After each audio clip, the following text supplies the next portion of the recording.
We will continue in Ezekiel.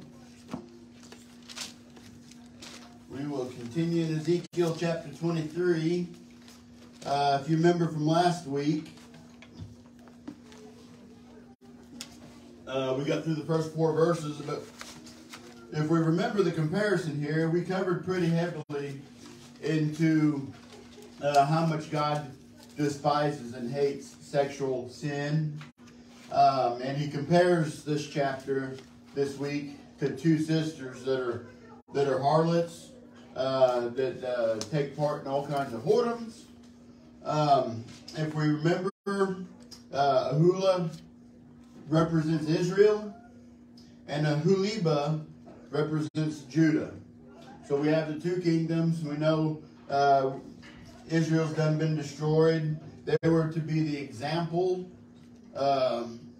to Judah, which is Aholiba, as to the destructive power of God for turning away from Him, not following Him and trusting in Him as their God.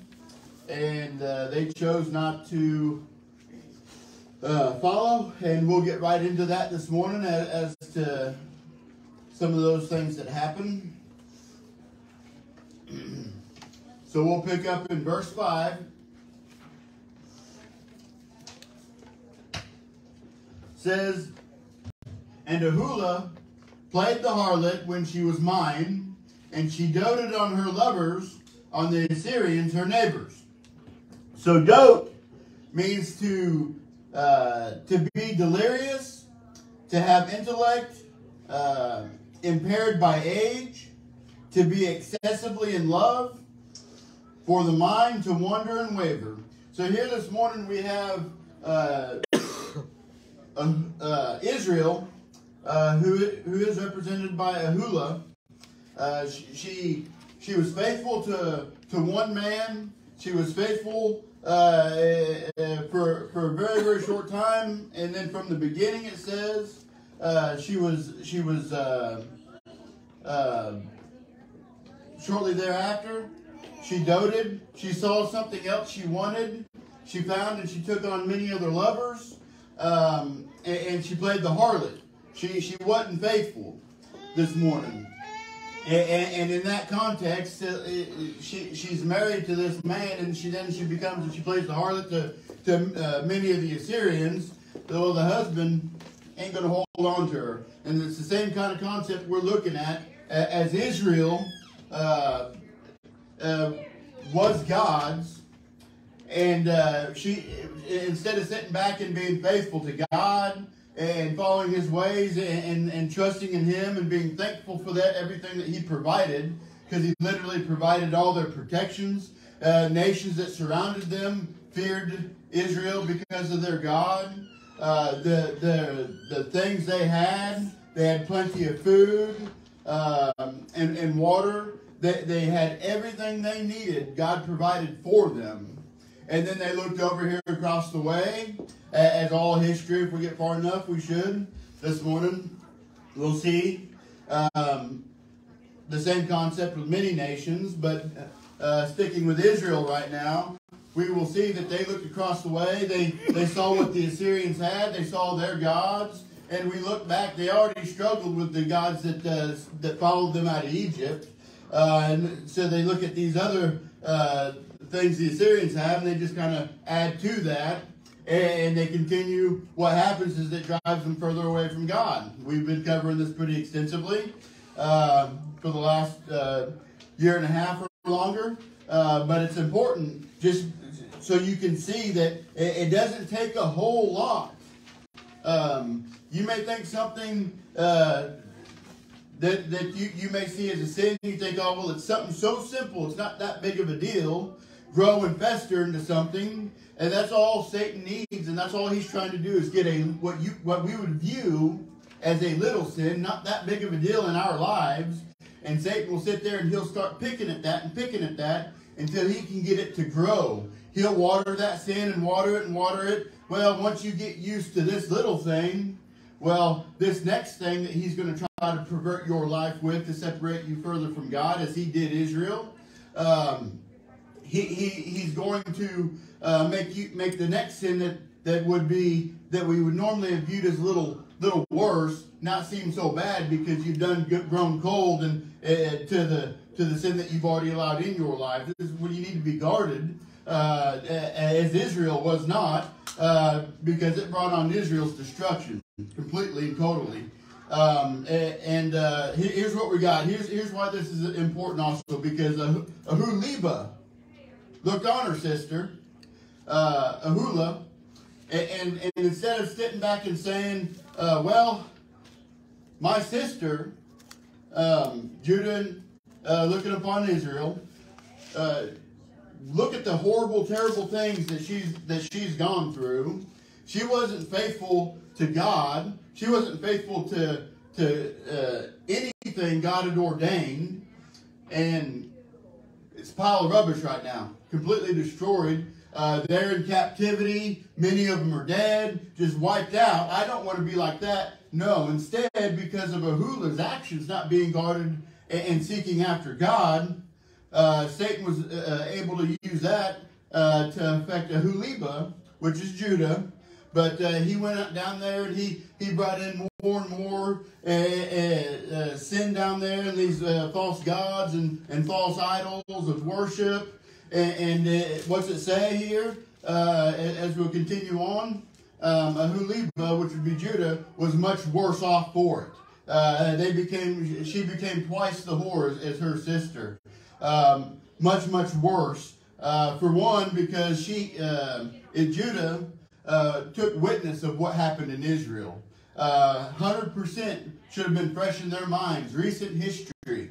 And what happened was, instead of them taking charge of that and fearing God and praising Him and praying for their brothers in the north, they said, well, that won't be us. And it gets to be easy sometimes for us to say, well, they're doing this in their life, but that's not going to be me. I'm not going to let it be me. They should get it out of their life, but I ain't got to get it out of mine, because God's just not going to, or I'm not going to let that happen to me. People don't believe it, but let me tell you, destruction is going to come in our lives. Now, God doesn't wipe out whole nations like this anymore. He'll get their attention in destruction and showing His power, and people will credit it to Mother Nature or something like ignorant like that, rather than saying, okay, look, maybe we ought to take a step back and say, Lord, let us turn back to You, because make no mistake about it, these tornadoes, earthquakes, massive things happening around the world, the destruction that follows. Sometimes, yeah, it could possibly be the weather, but you ought to take a step back and look at the power of God and the warnings that He gives us. We live in a country that, in my opinion, probably reading these scriptures, is much worse than Judah. And Judah was much worse than Israel. And both of them, if we remember several chapters ago, were worse off in the sight of God than Sodom and Gomorrah. He said if he was to compare Sodom to Judah, Sodom would be justified because of how wicked Judah is. If he was to compare the two, if he was to pick one to destroy, he would have spared Sodom and destroyed Judah. And I'm telling you, just based off the technology, the wickedness, how easy it is. They sacrificed babies every now and again to their false gods. And right here in the United States, they get ripped out of the womb for no reason. Just because a mother wanted to be like Aholiba, and didn't want to take the responsibility for their actions. And I understand we live in a world that sits there and it preps and breeds for the destruction of the nuclear family. Husband, wife, parent, whatever. We have gone so many generations. I know that there's a big struggle with this. That's why I really want to hit home why God compares these nations to these harlots here, because he intends a husband and a wife to raise a family. Thank God he is long-suffering and forgiving for when people do get right with him, and that he doesn't remember and hold you accountable for the things of the past, that when you get saved, and I kind of talked with somebody on and off at work right now going through the same thing, that maybe now's the time, if you're serious about getting right with God, maybe now's the time to sit back, not rush into a relationship or anything like that, but sit back and just serve the Lord, pray, and He'll send you somebody. But you can't sit there here and view the world as well. This is just a little bit of sin. I've got to do this to make this relationship. No, you don't. You wait on the Lord, and He'll send you somebody that wants to get right and faithful with Him, right along with you, and He will strengthen your family, and you'll be all the more blessed for it if you just wait on Him to fix.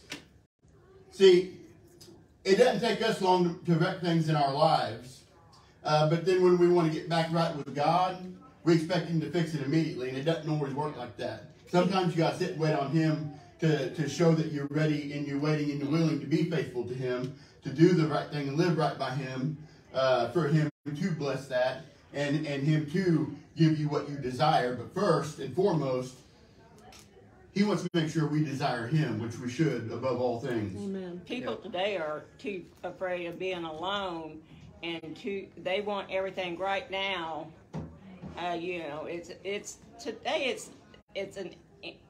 Everybody is an instantaneous thing. They want everything right now their way, and they don't want to wait on anything.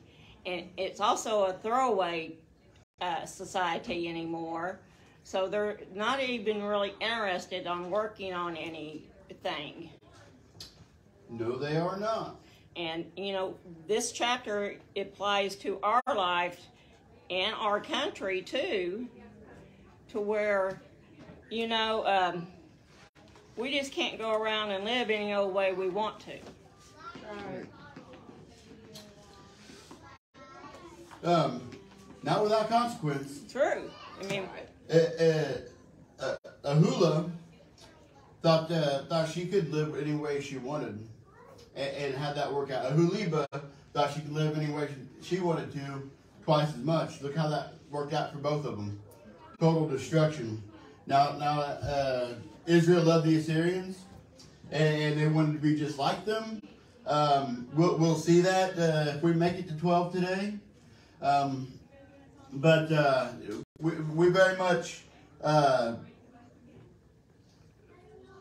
need to realize today that the United States, along with many other nations of this world, is so vile and wicked. I love my country, but it is so vile and wicked. If it wasn't a church age and an age of grace, God would have wiped us off the face of this earth long time ago. In the end, there's going to be many people that realize what it means when the Bible says God is not mocked. But they wanted everything Israel had to offer, or Israel wanted everything the Assyrians had to offer. They wanted to be like them, and again, they kept this little bit out of Egypt that all them years ago that continued to went down from generation to generation. They kept it with them. Wasn't no big deal. It affected some, but eventually it brought in other gods, other idols. When they got tired of looking to some of those idols that came with them out of Egypt, they went and they sought something bigger and something better. And what it did is drove them further away from God to where they didn't give God any reverence anymore. Then it spilled over and infected the southern kingdom and made them twice the harlot. In 6, it says, which were clothed with blue, captains and rulers, all of them desirable young men, horsemen riding upon horses. Thus she committed her whoredoms with them, with all them that were the chosen men of Assyria, and with all on whom she doted, with all their idols, she defiled herself. I want to look at that word defiled for a second. Defiled, it is made dirty or foul, polluted, soiled, corrupted, violated. These are all the things, whether they thought they were or not. Whether Ahula thought she was or not. She was defiling herself. She was making herself dirty. Not worthy of any one man to watch over and protect her and to be the provider to her and what would be her children. No. She took off and she laid with just as many Assyrians, these shiny things, these powerful looking men on these horses. That's what she desired. That's where her heart was. Israel, they couldn't take a step back and realize what Joshua had warned them all them years ago. To get rid of, if we remember back at the end of the book of Joshua,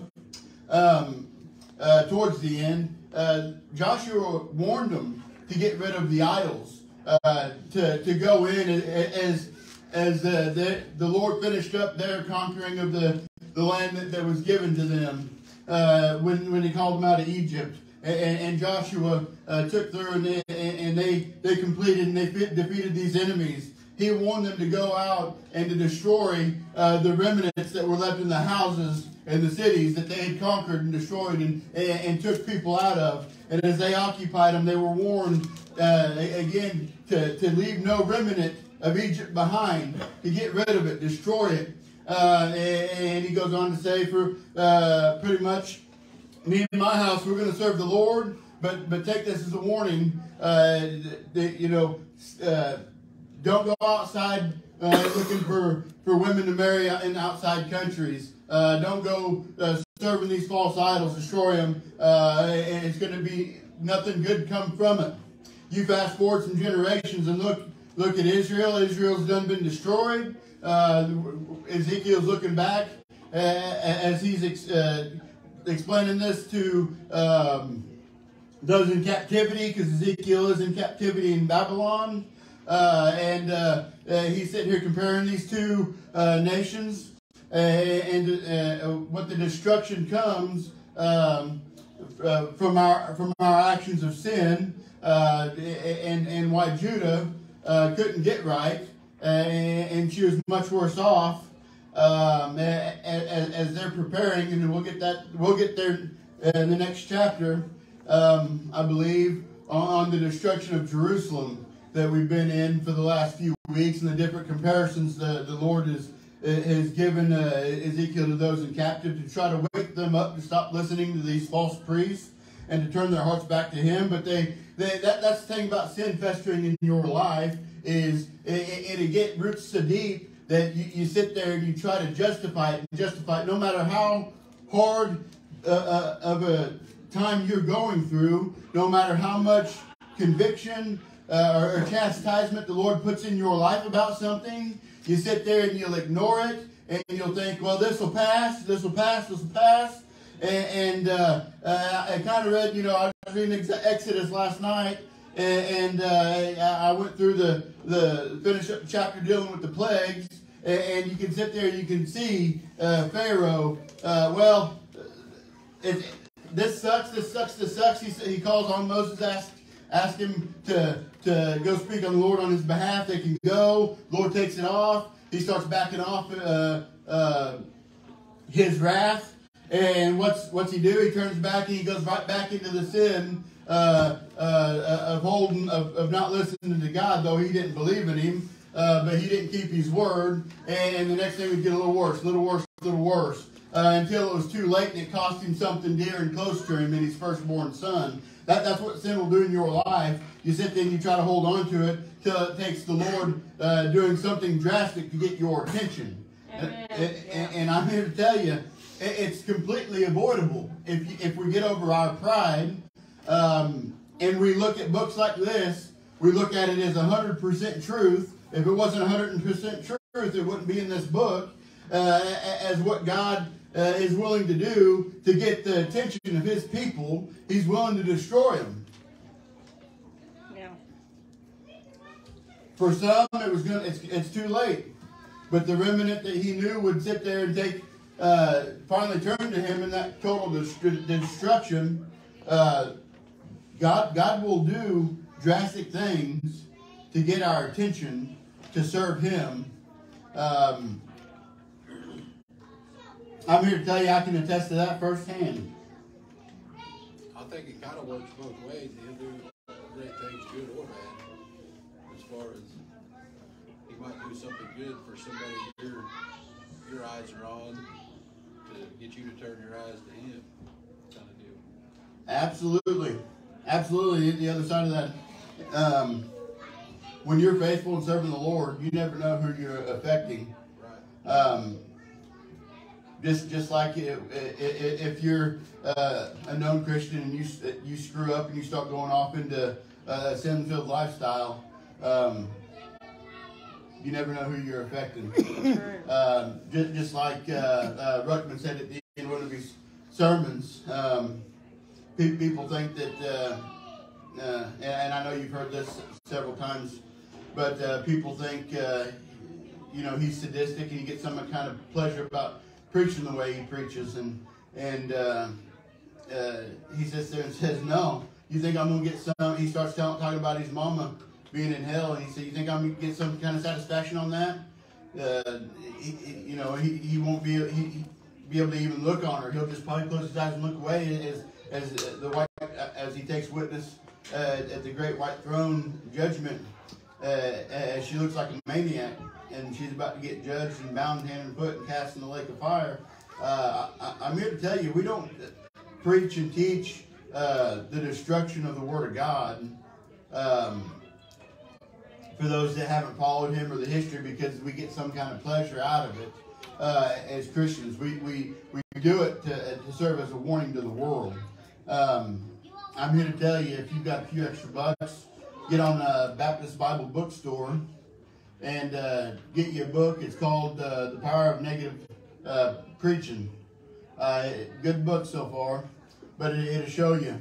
It'll show you a few awesome things about this book. Anyway, moving on into verse 8.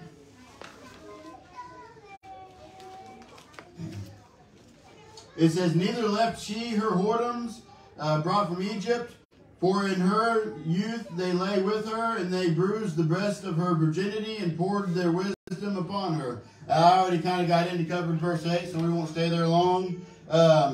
They sought after Egypt, the things from Egypt from her youth, and it affected her. As time went on, she got to have more. What's this flesh want? This flesh doesn't want just a small amount of sin ever. It may start that way. You may try to convince yourself of something, but it's going to fester. It's going to want more. It's going to want more and more and more. I'm here to tell you that this Bible deals heavily with whoredoms, but I'm here to tell you right now, if they would make pornography illegal, eradicate it from the internet, you would see all kinds of sexual immorality. You would see rape.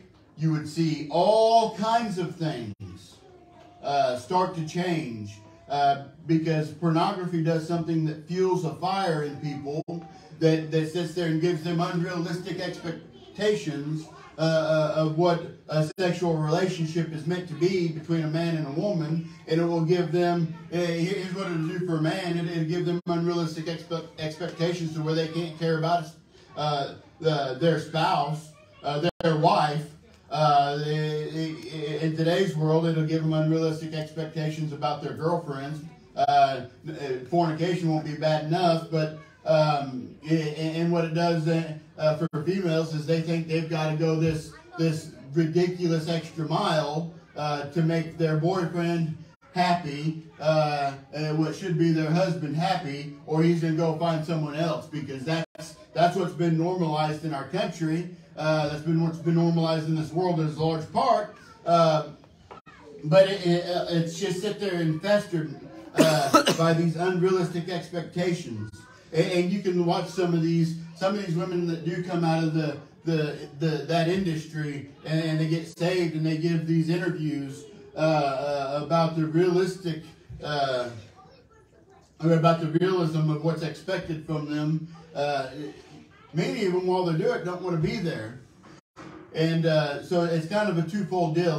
That wasn't part of the study this morning. That's kind of just where I felt led to go. But sexual sin is a serious deal. Yes. It is probably one of the tools that Satan can use to pervert you, to get you to do things unimaginable. With some people, it may just take them to the extreme points of perversion. And with some people, Ted Bundy, it took him to such a way that he was raping, mutilating, and then going back after the dead corpses several days later. Really twisted, sick individual. Most serial killers, if you go back, it's been a long time since I looked at the study. I don't know what's news popped up, but if you look at most serial killers, the number one thing that they've tied in together that they all had in common was pornography.